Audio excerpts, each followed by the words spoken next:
مسجد اقصی اسلام کے 3 مقدس مقامات میں سے ایک ہے، جس کی طرف سفر کرنا بھی باعث اجر و ثواب ہے۔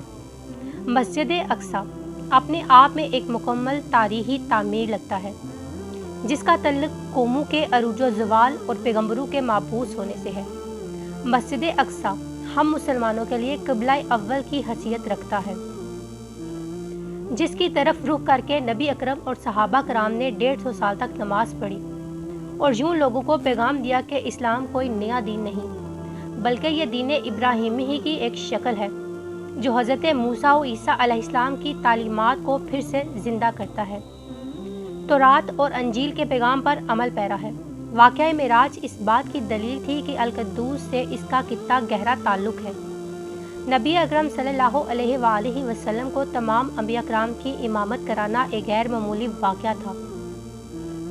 غرض یہ کہ یروشلم اسلام و عیسائیت اور یہودیت تینوں کے نزدیک مقدس ترین مقام ہے۔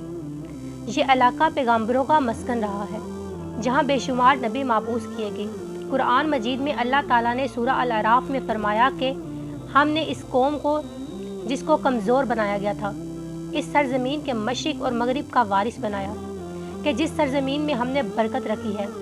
سورہ الاسراء میں ارشاد باری تعالیٰ ہے، پاک ہے وہ ذات جو لے گئی اپنے بندے کو ایک رات میں مسجد حرم سے مسجد اقصی تک، کہ جس کے ارد گرد ہم نے برکت رکھ دی۔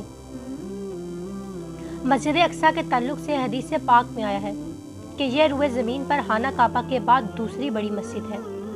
حضرت ابو ذر غفاری رضی اللہ عنہ سے روایت ہے، میں نے کہا اے اللہ کے رسول، اس روئے زمین پر سب سے پہلے کون سی مسجد تعمیر کی گئی؟ تو آپ نے جواب دیا مسجد حرم۔ میں نے پھر سوال کیا اس کے بعد کون سی مسجد تعمیر کی گئی؟ تو آپ نے فرمایا مسجد اقصی۔ میں نے کہا ان دونوں کی تعمیر کے دوران کل کتنا وقفہ ہے؟ تو آپ نے ارشاد فرمایا 40 سال۔ مسجد اقصی کا وقفہ ہے، سب سے پہلے حضرت آدم علیہ السلام نے تعمیر فرمایا اور بعد میں حضرت ابراہیم علیہ السلام نے اس کو دوبارہ تعمیر فرمایا۔ روایتوں میں آتا ہے کہ اللہ تعالیٰ نے حضرت جبرائیل علیہ السلام کو خصوصی طور پر حضرت آدم کے پاس بھیجا اور حکم دیا کہ مسجد حرم اور مسجد مکہ کی تعمیر کریں۔ ابن ہشام نے اپنی تاریخ میں لکھا کہ جب بنی اسرائیل فلسطین میں مضبوط ہوئے اور ان کی ریاست قائم ہوئی تو حضرت داؤد علیہ السلام نے اس عمارت کے پورا ہونے سے قبل حضرت داؤد کی وفات کا وقت آ گیا تو آپ نے اپنے فرزند حضرت سلمان کو اس کی تکمیل کی وصیت فرمائی۔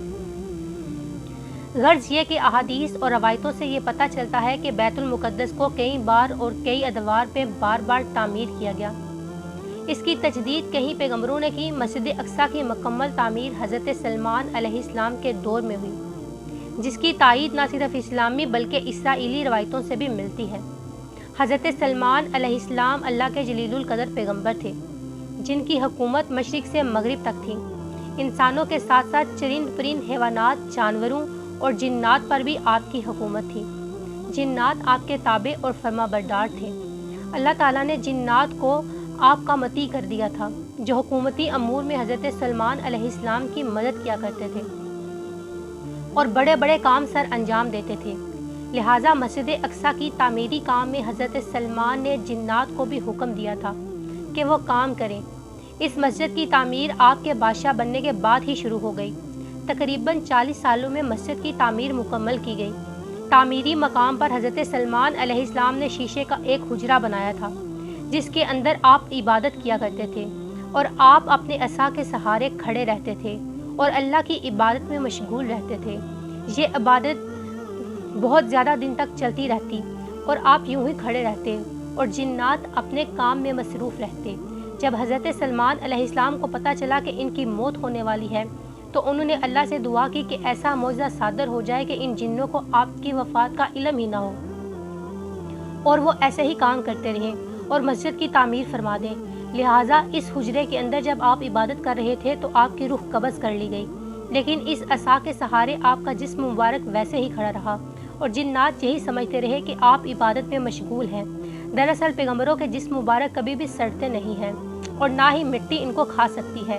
اس روح زمین پر جتنے بھی پیغمبر بھیجے گئے آج بھی ان کے جسم قبروں میں صحیح اور سلامت موجود ہیں اور غائبی طور پر ان کو رزق ملتا رہتا ہے۔ لہٰذا حضرت سلمان تعمیر کے بعد کئی سالوں تک عصا کے سہارے وہاں کھڑے رہے۔